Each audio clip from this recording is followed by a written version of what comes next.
here's another thing that Sleuthy, and I put it out the other day only because I thought it was really interesting the way she described it. And a lot of people are like, "No way, you're crazy." Blah blah blah. She's not okay. We've all heard that now. So her little theory was that, and I know it is a little outlandish to think about, was that Kohberger was very possibly, or what if Kohberger was the DoorDash driver, and he had the bag in his hand, knocked on the door. Bethany finally answers the door, takes the bag from him, which is the exculpatory evidence. She saw him deliver the bag, get in his car, and leave. She walks upstairs, yells Xana's name, sets it on the banister, walks away. All this shit goes down. She never goes all the way upstairs because all these murders had already happened, is what Sleuthy was saying. Yells out Xana's name, leaves it sit, goes back to bed because she was sleeping, actually, okay? And then the police show up after everything happens. They walk up the stairs. As they get there, they pick up the bag with their hand. They transfer that when they find the sheath to the sheath after picking up the sheath. And I know it sounds outlandish, but it was a very interesting theory as far as the transfer of DNA goes. You know what I'm saying? It's plausible. Well, the thing is, the DNA, or not the DNA, the DoorDash driver was cleared, right? No, they interviewed the DoorDash driver. He was cleared. No. I mean, there is a statement that he was cleared. There was an official statement that he was cleared. There is. It's not on the website. He's not on the cleared list, which is interesting, but there is a statement that he was cleared. See, I went back and I tried to find that because I could have sworn that they did make a statement publicly during one of their media conferences or whatever. I swear I saw it. Yeah. Yeah, like I went back and I tried to find it. I went back to the official site and I went back. I don't even know how many hours of crap I rewatched for no reason because I couldn't find it anywhere where they actually talked about the fact that the DoorDash driver like came to them with the information. That's what I was looking for because I know damn well I heard someone's voice at a press conference speak that. Yeah, but I couldn't go back. The press conference was about the other driver that picked them up at the grub truck. Well, I read it in an article that the DoorDash driver was cleared. Because he went to Taco Bell be able afterwards. to find it. Let's see if I can. Well, somebody asked that question to Sleuthy when she posted her theory. And she said it was, I think she said it was in the Times, and that person was approached that way and asked where they got that information from. And they said that supposedly they couldn't clarify where the information came from. So that's what I heard her say. I don't know how true that is, though. So it is what it is. Like I said, the theory itself about the transfer is what got me interested. Of the DNA, how easily it can be done, and different variations of how it can be done. Not saying that was any kind of a factual situation, but it was just stupid interesting to me that it's that simple. You know what I mean? Yeah. Oh yeah. But here's the other thing though.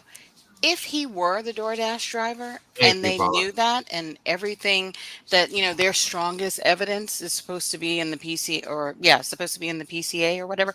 Don't you think they would have said, hey, here's this guy. We've got him. He was a DoorDash driver. The DoorDash delivery happened at this time. He was at the house. That puts him at the house or in the house.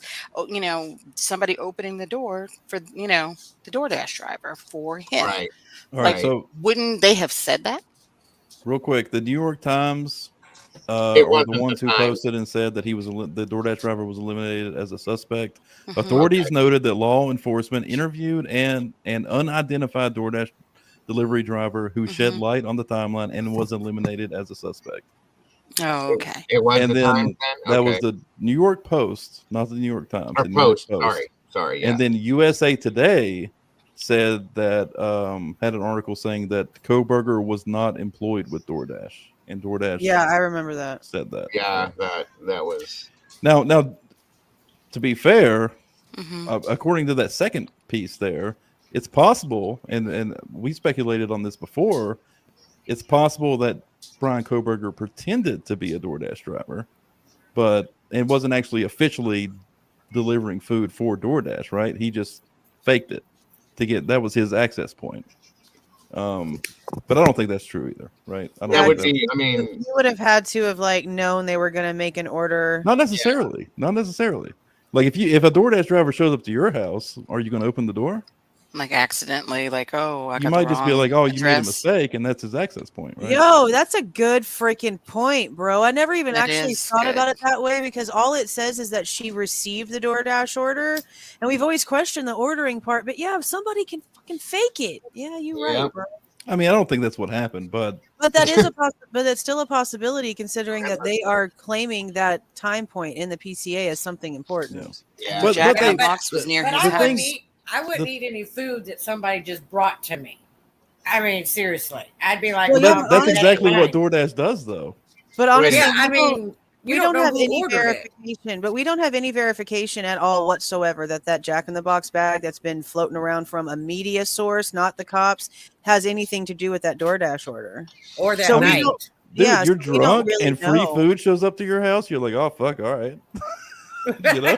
No, not me. Well, no. see, and that's another thing that I was always like really curious about, right? Because like I know on the Grub Truck video, the girls look drunk or tipsy or whatever, and then we hear that Ethan and Xana were at that party or whatever, and we don't. I mean, obviously, it's the weekend, college kids, obviously, but it always kind of like it was a question to me because if they got home around like 2-ish, and this stuff didn't happen until after 4. That's like 2 hours after eating greasy food to sober up when you're still awake and you're not. I mean, they could have been drinking and doing stuff after they got home, but if they weren't and they were just hanging out and they were eating food and it was 2 hours, that kind of also takes away the intoxication point of not being able to fight back very well, which We would don't give know if you. they took a shower or somebody we took a don't. shower before bed. Yeah, we don't know any of that. So a lot of people are like, oh, they're just wasted and that's why it was so easy. Okay, well, we don't really know that. The thing that still bothers me the most is fucking the survivors. Like I just don't understand how the fuck that works.